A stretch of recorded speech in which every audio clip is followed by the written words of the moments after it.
नमस्कार दोस्तों, जय हिंद, जय भारत। स्वागत है आप सबका एक बार फिर से आपके अपने चैनल स्काई स्पीक्स पर।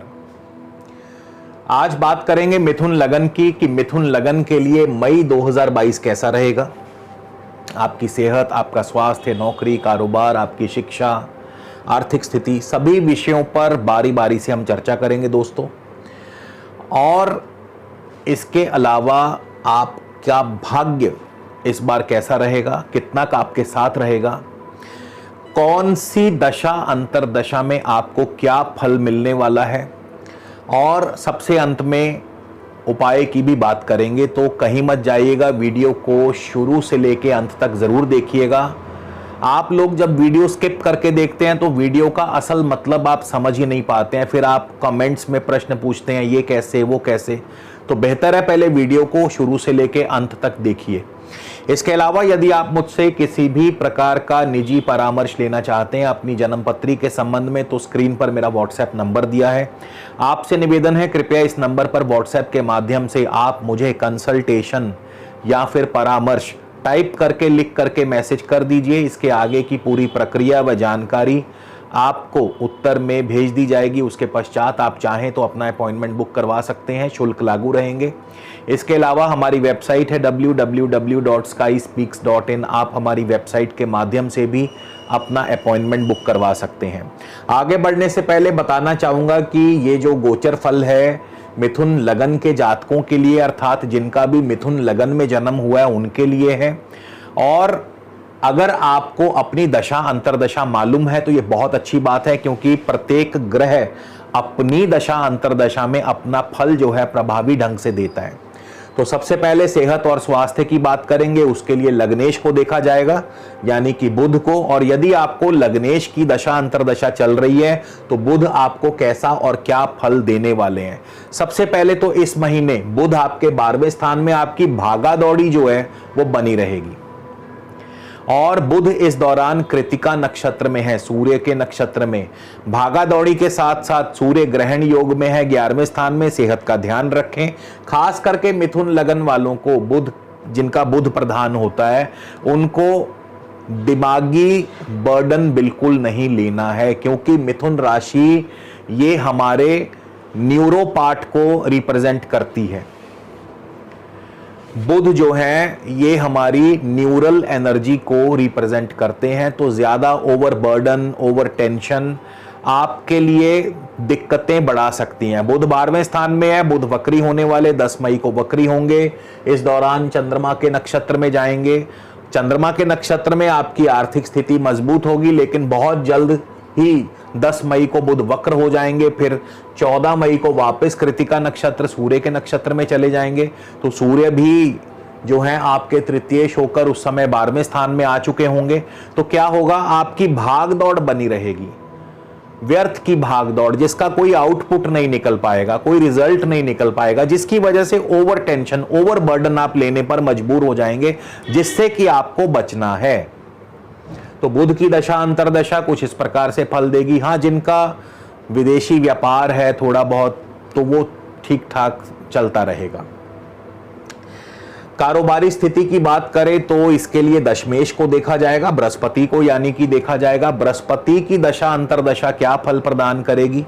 देखिए, बृहस्पति देखने को बहुत बढ़िया है, अपनी राशि में बैठे हैं दशम भाव में, कहने को तो बहुत बढ़िया है। बृहस्पति हंस योग बना रहे हैं दशम भाव में, पंच महापुरुष योग में से एक योग माना जाता है, ठीक है ना। लेकिन बृहस्पति की दशा अंतरदशा इन सब के बावजूद बढ़िया फल नहीं दे पाएगी। क्यों? क्योंकि बृहस्पति शनि के नक्षत्र में है, और शनि अष्टमेश और नवमेश होकर नवम भाव में बैठे हैं। तो क्या प्रदर्शित कर रहे हैं यहां पे, जिनको बृहस्पति की दशा अंतरदशा चल रही है उनके लिए कारोबार धीमा रहेगा, कारोबार में एक्सपेंशन हो सकता है, कारोबार में परिवर्तन हो सकता है। कुछ ना कुछ परिवर्तन वाली स्थितियां चल रही हैं, कुछ ना कुछ। अगर परिवर्तन नहीं भी हो रहा तो भी कारोबार में उतना बढ़िया रिजल्ट नहीं मिलेगा। और इसके अलावा नौकरी पेशा व्यक्तियों के लिए कैसा रहेगा, तो छठे भाव को देखा जाएगा, मंगल को देखा जाएगा। दशम और मंगल नौकरी के लिए दशम और मंगल दोनों को मिला करके देखा जाएगा तो मंगल की दशा अंतरदशा क्या फल प्रदान करेगी। जिनको मंगल की दशा चल रही है उनके लिए मंगल बैठे हैं उत्तरा भाद्रपद गुरु के नक्षत्र में। अब यहां पे जिनको मंगल की दशा चल रही है उनके लिए गुरु बहुत अच्छा है, क्योंकि नक्षत्रपति बहुत शुभ स्थिति में बैठा है, दशम भाव में बैठा है, अपनी स्वराशि में बैठा है, हंस योग बना रहा है। तो मंगल की दशा अंतरदशा वालों को हंस योग के फल प्राप्त होंगे, यानी नौकरी में तरक्की, आपको नौकरी में तरक्की मिलेगी, कारोबार में तरक्की मिलेगी, फिर आपका राजनीतिक सामाजिक क्षेत्र में आपका दबदबा कायम होगा, मान पद प्रतिष्ठा की प्राप्ति, ये सब मिलेगा। लेकिन ये लंबे समय तक नहीं रहेगा, क्योंकि मंगल 21 मई को उत्तरा भाद्रपद शनि के नक्षत्र में प्रवेश कर जाएंगे। तो जैसे ही मंगल शनि के नक्षत्र में प्रवेश करेंगे स्थितियां एकदम से पलट जाएंगी, विपरीत हो जाएंगी। तो मंगल की दशा अंतरदशा भी 21 मई तक शुभ है, उसके बाद स्थितियों में एकदम से बिल्कुल विपरीत परिस्थितियां पैदा होंगी, तो नौकरी कारोबार में दिक्कतें बढ़ेंगी। तो यानी ये महीना थोड़ा सा डाइसी रहने वाला है। अच्छा, इसके बाद नौकरी हो गया, कारोबार हो गया। अब हम बात करेंगे आपके आर्थिक स्थिति, क्योंकि कारोबार बिजनेस के बाद ऑब्वियसली आर्थिक स्थिति कैसी रहेगी। तो जिनको तो धनेश की दशा अंतरदशा चल रही है, चंद्रमा की दशा अंतरदशा चल रही है, अब यहां पे देखिए चंद्रमा इतना फास्ट चलता है कि 28 दिनों में 29 दिनों में पूरा चक्कर लगा लेता है। तो अगर आप बोले कि मैं आपको 29 दिनों का चंद्रमा का फल बता दूं तो मुश्किल है। उसके लिए क्या करना होगा, आपका चंद्रमा आपकी कुंडली में कहां बैठा है। अगर तो चंद्रमा आपकी कुंडली में शुभ स्थानों में बैठा है, अपनी स्वराशि द्वितीय भाव में बैठा है, या अपनी मित्र राशियों में बैठा है, इवन उच्च राशि 12वें स्थान में भी अगर बैठा है, तो भी चंद्रमा शुभ फल प्रदान करेगा। कैसे, आपका धन बढ़ेगा। अगर 12वें स्थान में उच्च का होकर के बैठा तो विदेशों से आपका धन आएगा। कहने का अर्थ यह है कि चंद्रमा यदि शुभ है और शुभ स्थान में है तो चंद्रमा की दशा अंतरदशा बहुत बढ़िया फल देगी। अन्यथा इसके विपरीत फल, अगर चंद्रमा शुभ नहीं है तो चंद्रमा की दशा अंतरदशा आर्थिक रूप से मजबूत नहीं रहेगी। और इसी तरह लाभेश मंगल की भी बात कर लें।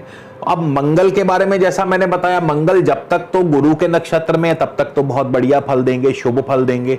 21 तारीख के बाद मंगल जब शनि के नक्षत्र में चले जाएंगे तो आमदनी के मार्ग में भी रुकावट पैदा करेंगे। तो आर्थिक स्थिति चंद्र और मंगल दोनों को मिला करके देखी जाएगी तो दोनों का फल जो है मिला जुला सा प्रतीत होगा। इसके बाद आपकी शिक्षा की बात कर लें। देखिए, जब हम केपीलॉजी की बात करते हैं शिक्षा के लिए, तब हम चौथा भाव देखते हैं। वैदिक में पंचम भाव देखा जाता है, लेकिन केपी एस्ट्रोलॉजी में चौथा भाव देखा जाता है। चौथा भाव जो है उसके स्वामी बुध हैं, और बुध बैठे हैं 12वें स्थान में। 10 मई को बुध ने वक्र भी हो जाना है, फिर सूर्य के नक्षत्र में। तो आपके लिए पढ़ाई में आपका प्रदर्शन उतना बढ़िया से नहीं हो पाएगा, यानी मन जो है आपका विचलित होता रहेगा, डावाडोल होता रहेगा, पढ़ाई में मन उतना बढ़िया से नहीं लगेगा। संतान की बात करें, केतु पंचम भाव में है, और संतान भाव के स्वामी कौन है, शुक्र। तो शुक्र की दशा अंतरदशा क्या फल प्रदान करेगी, और साथ ही साथ केतु की भी लगे हाथ बात कर लेंगे। तो शुक्र की दशा अंतरदशा, अब देखिए शुक्र भी देखने को बहुत बढ़िया है, शुक्र बहुत बढ़िया है। शुक्र दशम भाव में है, शुक्र अपनी उच्च राशि में है, मालवय योग का निर्माण करते हैं, इसमें कोई दो राय नहीं। वैदिक अनुसार शुक्र मालवय योग का निर्माण करते हैं। लेकिन शुक्र क्या फल देंगे जिनको शुक्र की दशा है। अब शुक्र 1 मई को उत्तरा भाद्रपद शनि के नक्षत्र में है, शनि नवम भाव में है। नवम भाव कारोबार के लिए बढ़िया नहीं है, और इसके अलावा नवम भाव लेकिन संतान के लिए बढ़िया है, संतान की वृद्धि करता है, इसमें कोई दो राय नहीं। फिर शुक्र 12 मई को चले जाएंगे रेवती यानी बुध के नक्षत्र में। अब जैसे ही शुक्र बुध के नक्षत्र में जाएंगे, बुध क्योंकि चौथे भाव के स्वामी हैं और वक्री हैं, तो संतान पक्ष की तरफ से कोई ना कोई चिंता परेशानी आपको तंग करेगी, यानी संतान की तरफ से कोई ना कोई दिक्कत परेशानी आएगी या आ सकती है। और गर्भवती महिलाओं के लिए जिनको शुक्र की दशा चल रही है उनके लिए तो ये समय बिल्कुल बढ़िया नहीं रहेगा, क्योंकि एक तो बुध, शुक्र बुध के नक्षत्र में है, बुध चौथे भाव के स्वामी होकर वक्र पड़े हैं। अच्छा, फिर 23 तारीख को शुक्र चले जाएंगे अश्वनी केतु के नक्षत्र में। केतु भी पंचम भाव में है और पंचम भाव में केतु भी बढ़िया फल नहीं देते। तो ये महीना संतान के लिए प्रथम भाग जो पूर्वार्ध है उसको छोड़ दिया जाए तो इस महीने का उत्तरार्ध 12 मई के बाद जो है संतान के लिए बढ़िया नहीं रहेगा। और केतु भी पंचम भाव में है। केतु की दशा अंतरदशा क्या फल देगी? पंचम भाव में केतु जो है संतान के लिए शुभ नहीं माने जाते हैं। शुक्र की राशि में है, हालांकि शुक्र उच्च के होकर के दशम भाव में है। तो यहां पे शुक्र, क्योंकि केतु शुक्र की राशि में है, शुक्र पंचमेश होकर दशम भाव में उच्च के हैं, तो यहां पे केतु की दशा में फिर भी संतान के लिए थोड़ा सा बेटर है, लेकिन बहुत नहीं, क्योंकि फिर गुरु के नक्षत्र में है, गुरु भी दशम भाव में है। तो दशम भाव पंचम से छठा पड़ता है, रोग भाव है, पंचम का रोग भाव है। तो सेहत और स्वास्थ्य का ध्यान रखना होगा, किसकी? संतान की। इसके बाद पारिवारिक जीवन की बात करें, पारिवारिक सुख आपका कैसा रहेगा? बृहस्पति सप्तमेश है, दशम भाव में अपनी स्वराशि में, लेकिन शनि के नक्षत्र में है। शनि अष्टमेश होकर नवम भाव में पड़े हैं। तो दाम्पत्य के लिए ये स्थिति बहुत बढ़िया नहीं कही जा सकती। क्यों? क्योंकि शनि अष्टमेश होकर नवम में है। नवम भाव जो है ये दाम्पत्य के लिए बढ़िया नहीं माना जाता किसी भी प्रकार से। प्रैक्टिकल बात कर रहा हूं, थ्योरेटिकल नहीं। तो इसीलिए दाम्पत्य के लिए मिला जुला सा मिश्रित प्रभाव रहेगा। अब बात करेंगे आपका भाग्य कैसा रहेगा, भाग्य कितना साथ देगा। तो भाग्य के लिए शनि को देखा जाएगा। शनि की दशा अंतरदशा कैसा फल देगी? शनि आपका धनिष्ठा नक्षत्र में है, मंगल के नक्षत्र में है। और शनि की दशा अंतरदशा में आपको क्या फल होंगे? मंगल छठे और 11वें के स्वामी हैं। यदि हम स्वास्थ्य दृष्टिकोण छोड़ दें, क्योंकि मंगल छठे के स्वामी हो तो कई बार चोट आदि दे दिया करते हैं, दुर्घटना आदि दे दिया करते हैं, लेकिन आर्थिक रूप से हम बात करें तो शनि की दशा अंतरदशा बहुत बढ़िया फल देगी। भाग्य उदय होगा, भाग्य आपका साथ देगा, और हर काम में जिसमें भी हाथ डालेंगे उसमें आपको सिद्धि प्राप्त होगी। क्यों? क्योंकि शनि मंगल के नक्षत्र में, धनिष्ठा नक्षत्र में है, मंगल छठे और 11वें के स्वामी हैं, और मंगल नवम भाव में बहुत जल्दी दशम भाव में जाने वाले हैं। तो यहां पे शनि की दशा अंतरदशा जिनको भी चल रही है उनके लिए मंगल की, क्योंकि मंगल के नक्षत्र में है और मंगल क्योंकि छठे 11 के स्वामी हैं, तो शनि आपकी आर्थिक स्थिति को बहुत मजबूत करेंगे। अब हम बात करेंगे उपाय, कौन सा उपाय किया जाना चाहिए, किस उपाय के द्वारा आपको लाभ होगा। तो देखिए, आपका बुध आपके 12वें स्थान में बैठा है, और 12वें स्थान में बुध कभी भी शुभ प्रभाव नहीं देता है। और बुध वैसे भी जो है वो कृतिका नक्षत्र में है, फिर बुध 10 मई को रेट्रो हो जाएंगे, और कृतिका नक्षत्र के स्वामी तृतीय भाव के स्वामी सूर्य हैं, तो सूर्य भी उस समय 12वें स्थान में आ जाएंगे। तो कुल मिलाकर के बुध की दशा अंतरदशा बहुत बढ़िया नहीं कही जा सकती है। तो ऐसे में बुध के उपाय क्या करने चाहिए? तो एक तो आप हो सके तो अपने घर से किसी भी प्रकार का यदि कोई तावीज़ है तो वो निकाल दीजिए। घर में किसी प्रकार की कोई विभूति है तो उसको निकाल दीजिए। घर में कोई इलेक्ट्रॉनिक आइटम खराब नहीं होनी चाहिए, कोई वाद्य यंत्र आपका खराब नहीं होना चाहिए। इन चीज़ों को या तो रिपेयर करवा लीजिए या निकाल दीजिए। और इसके अलावा बुध को ठीक करने के लिए पक्षियों को दाना डाल सकते हैं।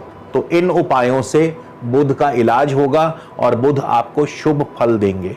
उम्मीद करता हूं वीडियो जरूर पसंद आएगा, कमेंट करके बताइएगा। अगले वीडियो में दोस्तों फिर मुलाकात होगी, तब तक के लिए नमस्कार, जय हिंद, जय भारत।